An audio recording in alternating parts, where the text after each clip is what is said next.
Everyone, তোমরা সবাই কেমন আছো? আশা করি তোমরা ভালো আছো। রিয়া ব্লগস চ্যানেলে তোমাদেরকে অনেকটা ওয়েলকাম জানিয়ে আজকে ভিডিওটা আমি শুরু করছি। তো তোমরা ভিডিওটা দেখো, আশা করি তোমাদের ভালো লাগবে। তো এখন দেখো প্রায় 4টা মতন বাজে, আর এখানে দেখো আমি কিছু একটা দেখানোর চেষ্টা করছিলাম, যাই হোক আমি ভুলে গেছি। আর বাইরে দেখছো কত রোদ, আর এইদিকে দেখো আমার বিছানাটা সব পরিষ্কার করা হয়ে গেছে। তো আজকে যেহেতু জামাই ষষ্ঠী, আর আমাদের কপালে জামাই ষষ্ঠী কখনোই জোটেনি, মানে আমি গিয়েছি কিন্তু আমার বর কখনো ও যেতে পারেনি, ও জামাই ষষ্ঠীর সময় ছুটি পায় না। তো আজকে ভাবলাম যে একসাথে আছি, তো ভাবলাম কিছু একটা ওকে বানিয়ে খাওয়াবো। তো ওই জন্য আমি এখানে বাসন্তী পোলাও বানাবো। তো চালটা আমি বের করে নিচ্ছিলাম। চালটা আমি বেশ কিছুদিন আগে নিয়ে এসে রেখেছিলাম বাসন্তী পোলাও বানানোর জন্যে। তো চলো চালটা আমি বের করে নিই। আর এদিকে দেখো এই চকলেট দুটো বার করলাম, একটা লাডুকে দেবো, একটা আমি খাবো। মানে চকলেটগুলো রাখা ছিল অনেক দিন ধরেই, তো খাওয়া হয়নি, তো ওই জন্য আমি বের করে নিলাম। আর এখানে দেখো চালটা আমি এখানে জানো তো গোবিন্দভোগ চালকে হিন্দিতে কি বলে আমি জানতাম না। তো আমি দোকানে যেয়ে বললাম যে পায়েস করার চাল পাওয়া যাবে, তো ওরা আমাকে এই চালটাই দেখালো।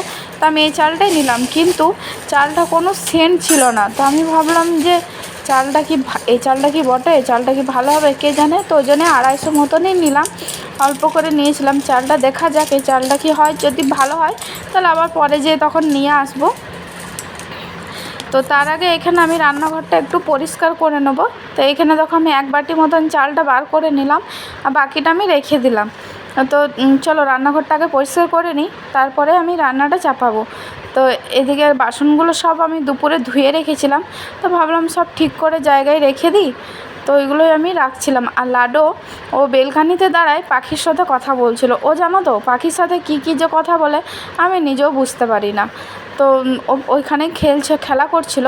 আর আমার মা জানো তো প্রতি বছরই ওনার জামাইকে ফোন করে নিমন্ত্রণ করে, তো ও তো যেতে পারে না। তো আমার মা তাও ফোন করে যাতে ওর মনটা খারাপ না লাগে। আর তারপরে ও যখন জামাই ষষ্ঠীর পরে যখনই বাড়ি যায়, আমার মা জানো তো সব ওর পছন্দ মতো রান্না করে। ও যেগুলো খেতে ভালোবাসে সবই কিন্তু ওরকমভাবেই সাজিয়ে ওকে খেতে দেয়। তো ওইটাই আমার বর বলছিল যে আমি জামাই ষষ্ঠীতে যেতে না পারলে কি হবে, তারপরে যখনই আমি যাব তো মা তো আমাকে ওইরকমভাবেই সাজিয়ে গুছিয়ে খেতে দেবে। তো ওইটাই ও বলছিল। আর এদিকে দেখো আমি চালটা ধুয়ে নিচ্ছিলাম, তো 2-3 বার ধুলাম। তো চালটা কিন্তু খুবই ভালো ছিল। আর যখন ধুচ্ছিলাম, ধোয়ার পরে এত সুন্দর একটা স্মেল আসছিল, তখন যাই হোক আমার মনটা একটু শান্তি হলো যে না, চালটা আমাকে কিন্তু ভালোই দিয়েছে। তো চালটা ধুয়ে পরে ভালো করে একটু মানে ঘি আর বাসন্তী রং যেহেতু আমার কাছে ছিল না, তো আমি হলুদ দিয়ে ভালো করে মাখিয়ে নেবো চালটা। তো চলো চালটা আমার ধোয়া হয়ে গেছে।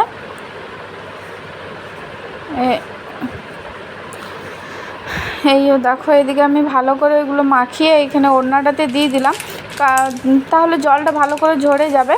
আর এদিকে চায়ও বসিয়ে দিয়েছি। আর ওইদিকে দেখবে লাডো, ওইও দেখো দাঁড়িয়ে আছে কেমন বেলকানিতে।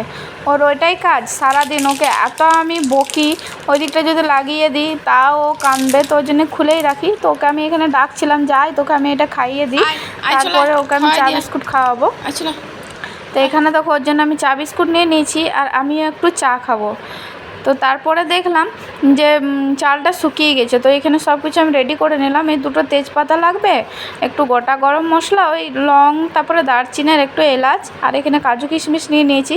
কাজুটা আমি আর ভাজিনি, কারণ কাজুটা ভাজাই ছিল।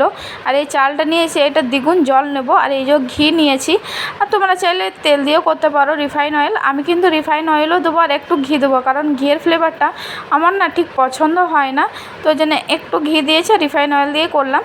তারপরে দেখো ওই গোটা গরম মশলাগুলো দিয়ে চালটা ভালো করে ভেজে একটা খুব সুন্দর একটা স্মেল আসবে, তখন বুঝতে পারা যাবে যে না এবারে ভাজা হয়ে গেছে। তারপর আমি ওই জল গরম করে দিয়ে দিলাম।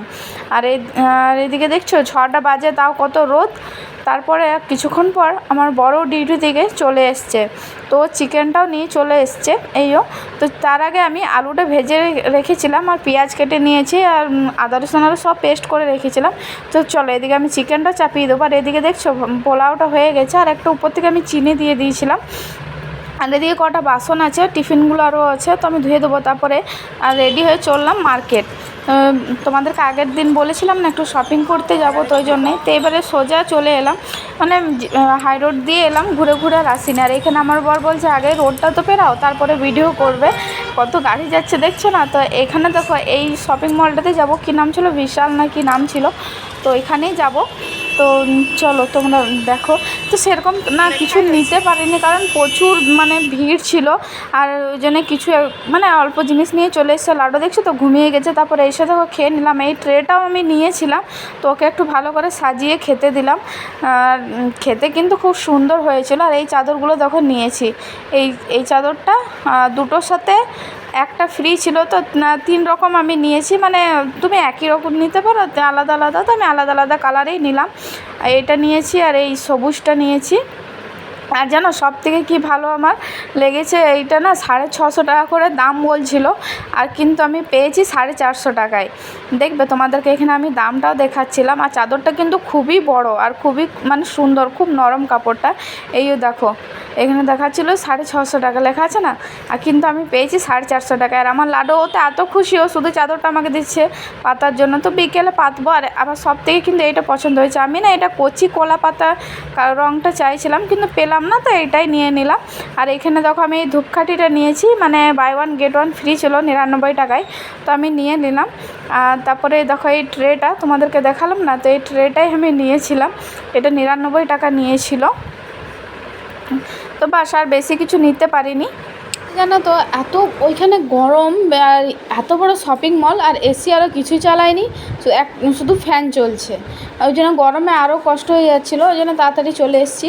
আর তারপরে বিলিং কাউন্টারে এত ভিড় ছিল, বাবারে ভিড় দেখে ভাবলাম যে না বেশি কিছু জিনিস নেওয়া যাবে না। আর কালকে কিন্তু অনেক অফারও চলছিল, বাই 1 get 1 ফ্রি, তারপরে দুটোর সাথে একটা ফ্রি, তো এরকমভাবেই। আর তো যাই হোক, আজকে ভিডিওটা আমি এখানেই শেষ করছি। তোমরা প্লিজ আমার পাশে থেকো, আমাকে একটু সাপোর্ট করো, আমার চ্যানেলটা সাবস্ক্রাইব করো। তো সবাই ভালো থেকো, দেখা হবে নেক্সট ভিডিওতে। টাটা সবাইকে, সবাই ভালো থেকো।